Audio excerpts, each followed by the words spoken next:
Start with the name of Allah who is रहमान रहीम। Dear students, आज हमने सीखना है न्यूमेरिकल्स ऑफ केमिकल इक्विलिब्रियम्स।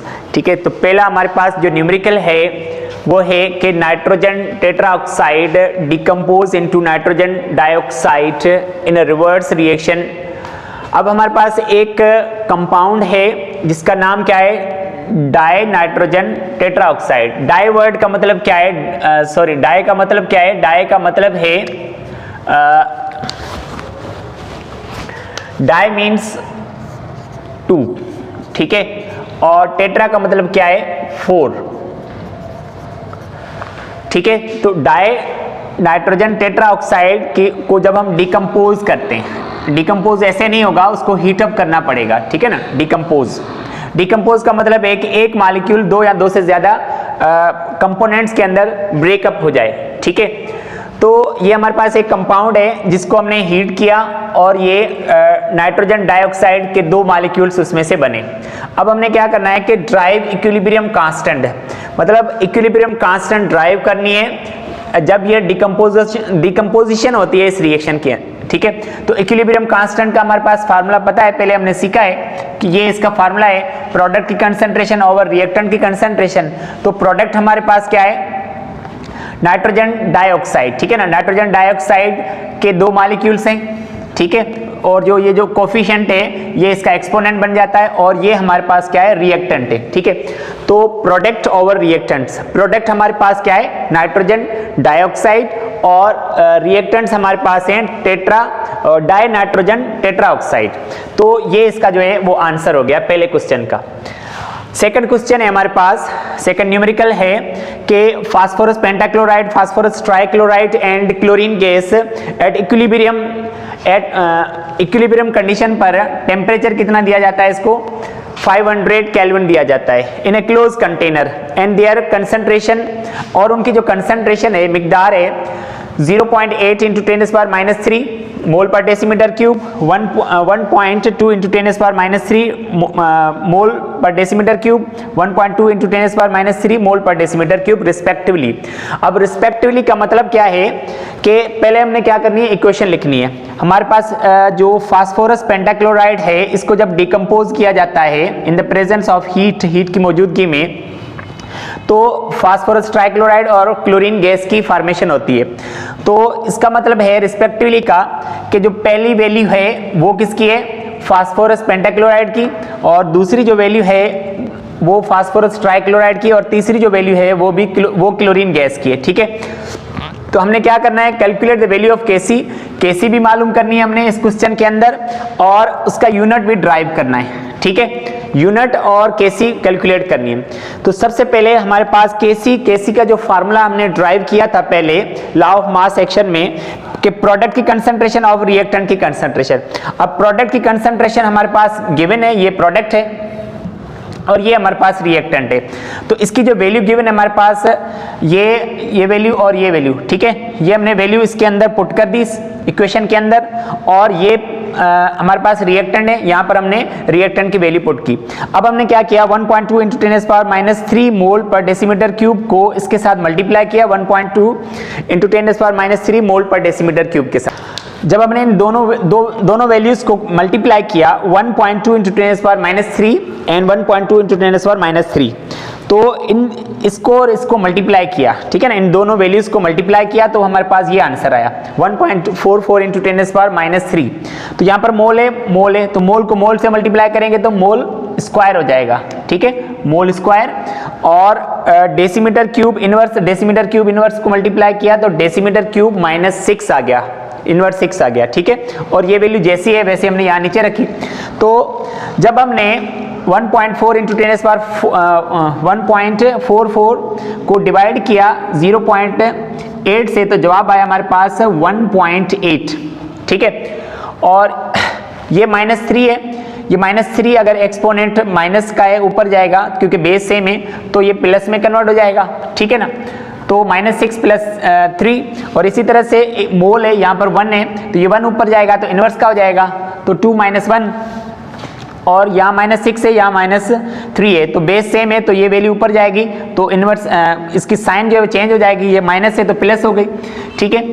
तो 6 में से 3 को माइनस किया -3, 2 में से -1, 1 बचा, 1 लिखा नहीं जाता, और -6 में से +3 को माइनस किया तो -3 आ गया, ठीक है ना। तो ये हो गया केसी की वैल्यू आ गई।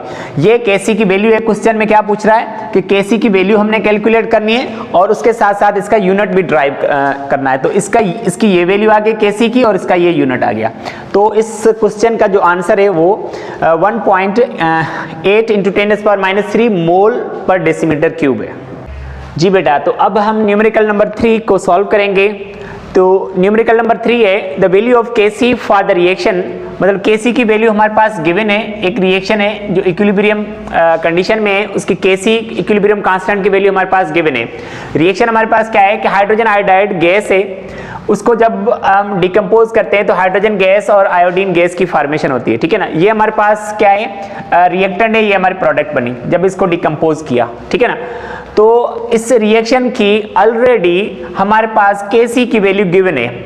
अब एक चीज नोट कीजिएगा बेटा कि डायरेक्शन ऑफ रिएक्शन पहले भी हमने सीखा हुआ है कि क्यूसी क्या है कि कोई इक्विलिब्रियम कांस्टेंट एक वैल्यू फिक्स होती है किसी रिएक्शन की, ठीक है ना, कैलकुलेटेड वैल्यूज होती हैं। अगर हम ये क्या करते हैं, ये प्रैक्टिकल तौर पर हम उसको परफॉर्म करते हैं तो केसी इक्विलिब्रियम कांस्टेंट से पहले, तो अगर क्यूसी की वैल्यू क्या आती है, ग्रेटर आती है केसी से, इसका मतलब है कि वो रिएक्शन क्या होगा, उसकी डायरेक्शन क्या होगी, रिवर्स होगी, मतलब बैकवर्ड डायरेक्शन में जाएगा। ये कंडीशन आप लोगों ने नोट करनी है, ठीक है। अगर क्यूसी की वैल्यू क्या आती है, कम आती है केसी से, तो वो रिएक्शन क्या होगा, वो फॉरवर्ड डायरेक्शन में होगा। ये कंडीशन आप लोगों ने नोट करनी है। अगर क्यूसी बराबर है केसी के, तो वो इक्विलिब्रियम स्टेट अटेन कर लेता है रिएक्शन, ठीक है। अब सवाल क्या कहता है, न्यूमेरिक सवाल में है कि at a given temperature molar concentration of reaction mixture. अब एक रिएक्शन मिक्सचर है, उसमें जो मोलर कंसंट्रेशन है हाइड्रोजन आयोडाइड की वो है 2 × 10⁻⁵ मोल पर डेसीमीटर क्यूब, और हाइड्रोजन की कंसंट्रेशन है 1 × 10⁻⁵ मोल पर डेसीमीटर क्यूब, और आयोडीन की जो कंसंट्रेशन है वो है 1 × 10⁻⁵ मोल पर डेसीमीटर क्यूब। तो हमने प्रेडिक्ट क्या करना है, किस चीज की प्रेडिक्शन करनी है कि डायरेक्शन ऑफ रिएक्शन। अब अगर आपके पास केसी की वैल्यू गिवन है तो आपने क्या मालूम करनी है, क्यूसी की वैल्यू मालूम करनी है, सही है। तो डेटा में क्या है कि केसी की वैल्यू हमारे पास ये है, डायरेक्शन ऑफ रिएक्शन मालूम करना है, ठीक है ना। ये हमारे पास क्वेश्चन मार्क है, डायरेक्शन ऑफ रिएक्शन क्या है। तो जिस तरह से केसी है उसी तरह से क्यूसी क्या है, वो भी concentration of product over concentration of reactant, मतलब प्रोडक्ट और रिएक्टेंट की कंसंट्रेशन का रेशियो है।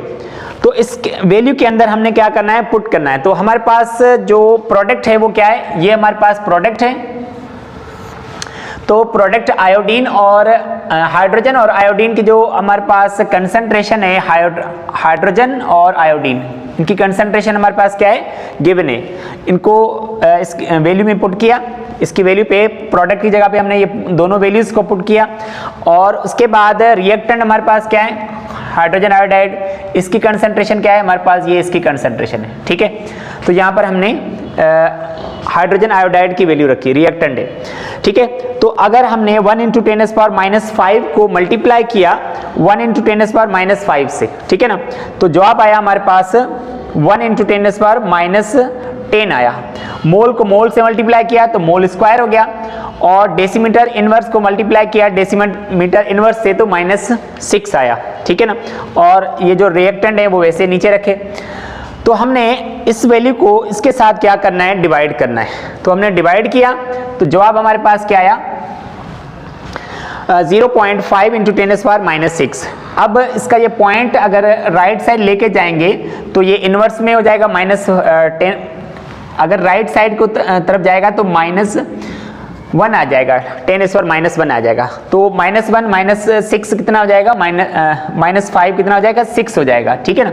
तो ये हमारे पास क्या है, ये क्यूसी की वैल्यू है। क्यूसी बराबर किसके, 5 × 10⁻⁻6, ठीक है।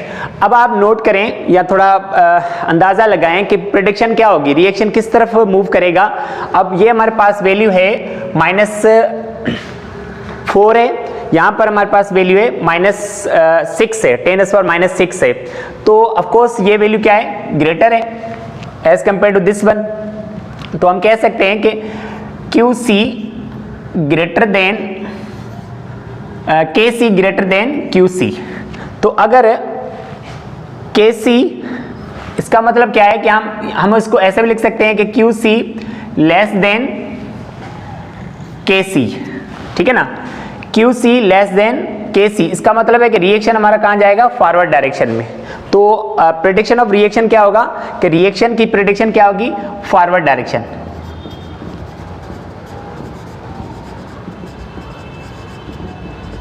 तो इस न्यूमेरिकल का जो राइट आंसर है वो क्या है, फॉरवर्ड डायरेक्शन। That's it.